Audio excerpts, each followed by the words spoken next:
everyone, and welcome again to another episode of the Cartoonist Consultant. I'm your host, Zoe Zuzu Cartoon Sug, and I really wanted to do an Inktober recap. We're, maybe about 2 weeks into November, and I figured that I would kind of just do a recap of what I learned this last Inktober, and talk about how much I love Inktober and why you should do it, even if you're not sure if you have all the time and tools, to successfully do a drawing every single day. Definitely, I want to talk about why everybody should still do it, and as kind of a primer for DRAWCEMBER. DRAWCEMBER is a challenge that obviously comes out every December. I think you're supposed to do one doodle every day. I really like it. I don't usually try to do every single day. Inktober I get a little more exposure, I think, from Inktober, so that's the one that I really concentrate on. But DRAWCEMBER is really cool, and if you missed out on Inktober or forgot about it, or don't particularly like working with ink, DRAWCEMBER is your chance to jump in. So I put out a blog post in October about how much I love Inktober and, why I use it and all that good stuff. So I'll probably be going over a lot of the material from that post, but I'm also looking around at other artists that are posting kind of Inktober recaps like after the fact, and it's been really cool seeing how many other artists out there are doing, recaps of Inktober, pulling their best pieces, posting a list of like what they've learned, and I think I have seen more of that this year, and I really enjoy seeing that because that just, to me, adds some credibility to what I've been saying for a little while, that, Inktober is really a tool for you to grow your talent or your ability to meet, daily deadlines or really whatever. Inktober is a tool for the artists, not necessarily just a challenge that everybody should only do if they're completely confident that they can turn out like beautiful pieces of artwork every day, right? There's a lot of people out there who are posting like what I've learned, and it's just really been, encouraging for me as somebody who has seen Inktober that way for so long.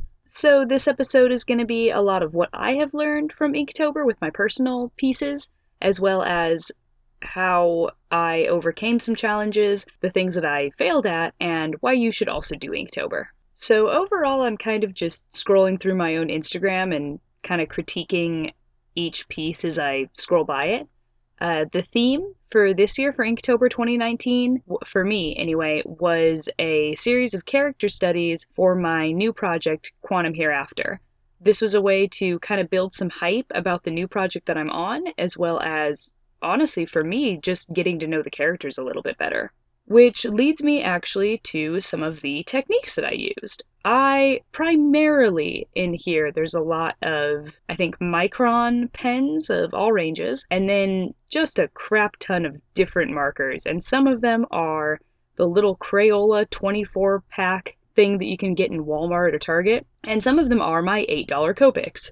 I think different artists kind of use, I was going to say different things, but I mean, that's obvious. Some artists will swear only by their Copic brand markers and they will only use those. Some artists like me kind of just use whatever works. So I really find that Copics blend well and have a very big range of subtle colors in all of their neutral tones. So basically every single marker that I use for skin tone is a combination of a couple of neutral type colors. But for a lot of the kind of brighter type of colors, I just use the Prismacolor markers. Those are about $2 to $3 cheaper, depending on where you get them. The brighter colors are usually in much smaller areas, so they do blend, I think, a little bit worse than the Copics, but it's just, that much cheaper, and I'm not using a big ame of space, so I really don't mind. Actually, it occurs to me, I don't know if it's Copics or Copics. Let me go look that up real quick. The internet seems to say Copic, so I guess I'm going to try to train myself to do it that way, but I mean, honestly, it's kind of all over the place. I don't know. This is also about 2 minutes of Googling. Let me know in the comments where I'm wrong. Right, but back to where I use Prismacolors, I'm really only using traditional markers where I'm drawing in a live setting. So I use them for Inktober, I use them at conventions, things like that. A lot of what Quantum Hereafter is actually going to be colored in is going to be RGB presenting webcomics. So, I'm just going to do fully digital color. I'll probably convert it to CMYK at some point when I print it, but with how advanced a lot of printers are, that's not even like a huge big deal. Sometimes it can be, but yeah, we'll cross that bridge when we come to it. That's a couple of quick adjustments in my opinion. So those are the supplies that I used for my Inktober challenge.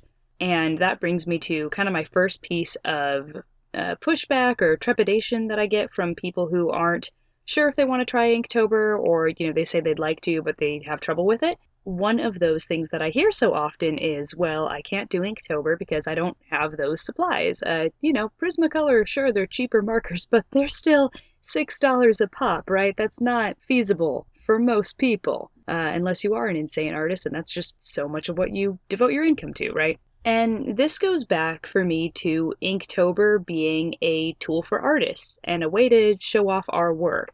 I've seen artists combine ink with other media, such as graphite or charcoal, and there's still ink on it. It still counts as Inktober. So if you're more comfortable in graphite and you do like a wash over it, or watercolor or something like that, that is all ink. That all counts. So if that's the tools you have available or the tools that you're comfortable with, then do it. I've also seen, especially in recent years, the hashtag digital Inktober. Many people just straight up do not have access to the materials or the space even required to ink with traditional mediums. So this hashtag digital Inktober just provides that much more visibility and motivation to other artists who are, for whatever reason, only working digitally. And besides, just the networking potential for these artists to meet each other, Digital Inktober, in my opinion, accomplishes the same set of goals for those artists as it does for the traditional artists that use it. It helps motivate us to try tools and heck, maybe even, digital brushes that they might not experiment with usually.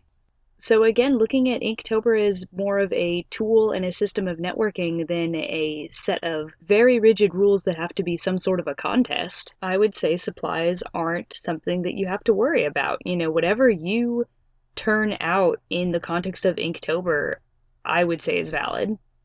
And then I would say the next biggest fear that I hear from most artists when they talk about Inktober is the old, what if I can't keep up question? And we're artists, right? So yes, that is a valid fear. I talked last episode about Later, which is a service that I've used to schedule out Instagram posts. You can bet that I was using that for almost every Inktober post, I would say, at least 3/4 of them. Because here's the thing, I maintain that if artists were really trying to do this every single day, Jake Parker would not have posted the prompt list a month ahead of time. There's so many professional artists that still do Inktober as a manner of visibility to other artists, as a manner of just loosening up and kind of having fun with their own world or their own set of doodles instead of, whatever commissioned project they're working on right now. It's important and it's a great tool, but it's also not something that is extremely doable for most artists working professionally, or in my case, people who are working with a day job. So I have no problem doing the Inktober prompts ahead of time and just posting them after the fact, posting them every day, because honestly, there's not another way for it to get done, and I am fairly certain that that is how a good chunk of the people doing Inktober have to do it, right? Do it ahead of time, schedule out your posts, you're good to go.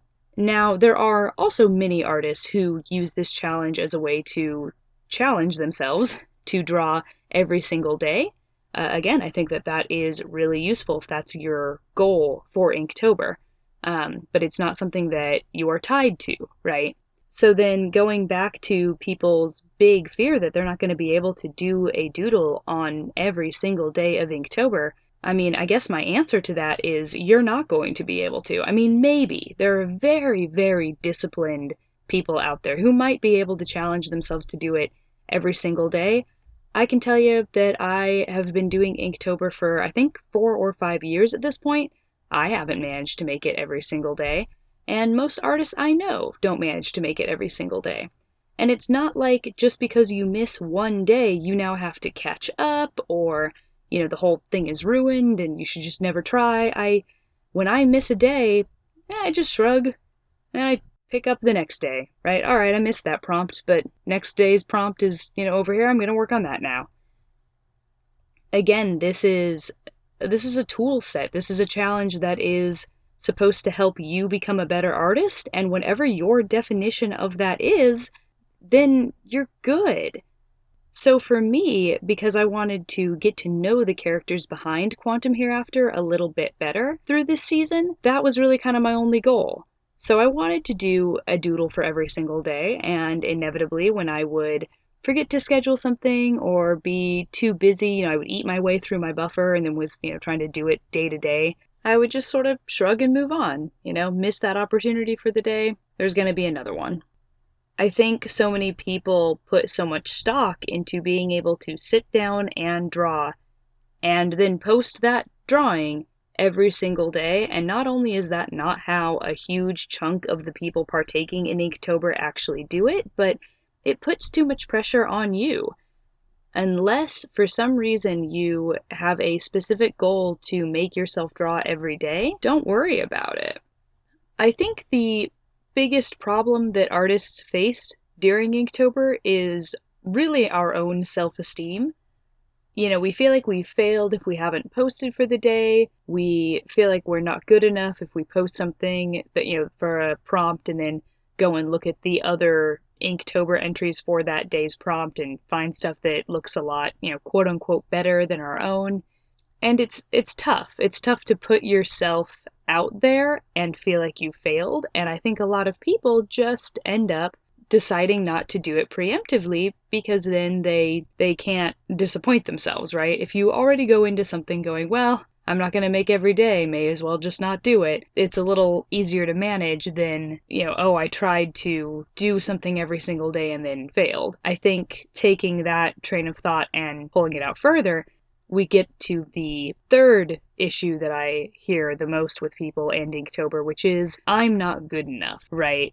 The idea that you have tried very hard to put something out there and it maybe gets about 12 likes, and then you go look at the other entries for that day's prompt and, other people have 200, couple thousand, etc. And again, with artist self-esteem, I think that has to be its own special term in the psychologist's book of diagnoses, right? With artist self-esteem, we just see everybody else getting more popular than us, and the spiral thought pattern there, right, is I'm not as good as all of these other people. And again, I think it's easier then for people to just not put stuff out and to act like they aren't comparing themselves constantly with everybody else, which again, we're all artists, we know this is not true. My answer to this is possibly more of a life philosophy than just Inktober advice, but if you don't put anything out there, you're not going to get any rewards.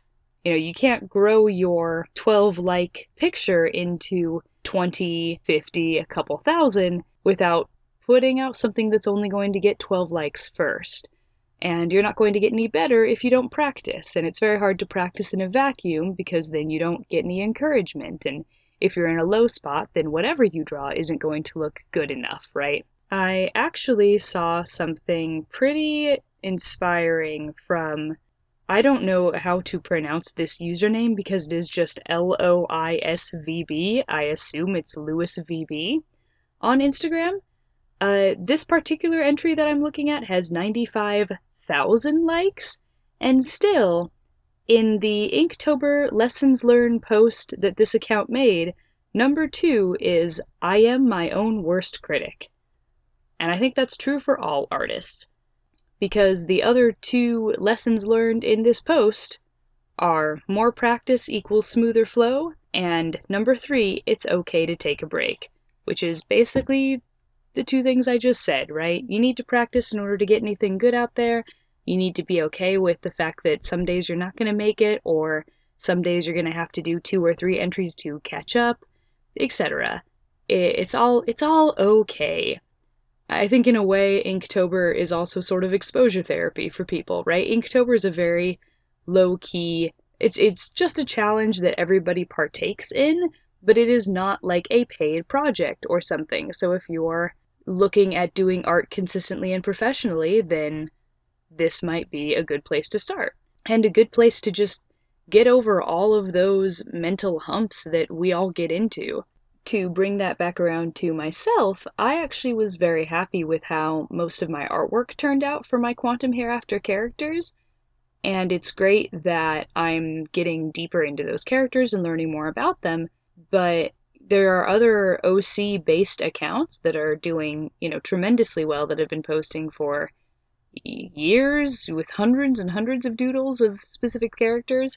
And it's definitely, that's what I'm comparing myself against, right? So when I post little personality quirks and, doodles of my characters and all that good stuff, it's very hard then to not go back and look at my list of likes and like their list of likes and be like, ooh, how can I be more like this account? And really it's just about like chilling out and letting myself discover these characters and work with them and letting my potential fans find me. It's also, just side note, it is a little weird to say fans with artist self-esteem for a project that hasn't been launched yet, but you know what I mean.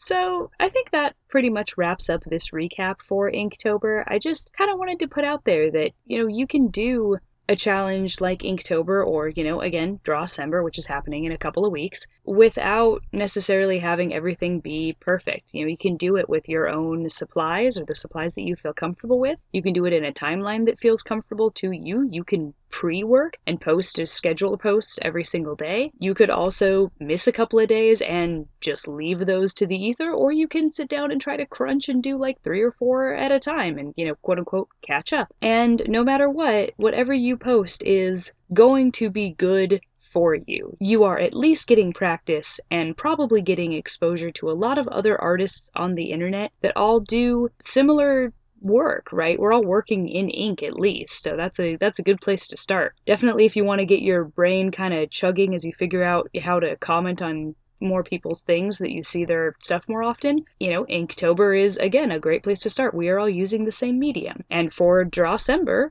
everyone's going to be drawing in whatever kind of style or medium they want, so you can post there as well. Post what you like to do, post whether people have done well, etc. So no matter what, your stuff is always good. This is me from across the internet just shouting at you to not let your own brain get you down, because, like I said, I'm familiar with artist self-esteem. So get out there next year for Inktober. Get out there this month for DRAWCEMBER. And whatever you do, tag me. I'm at Zuzu_cartoons on all social media. Definitely follow those accounts or just subscribe here and let me know what you turn out. Alright, this has been the Cartoonist Consultant Podcast, and thank you for listening.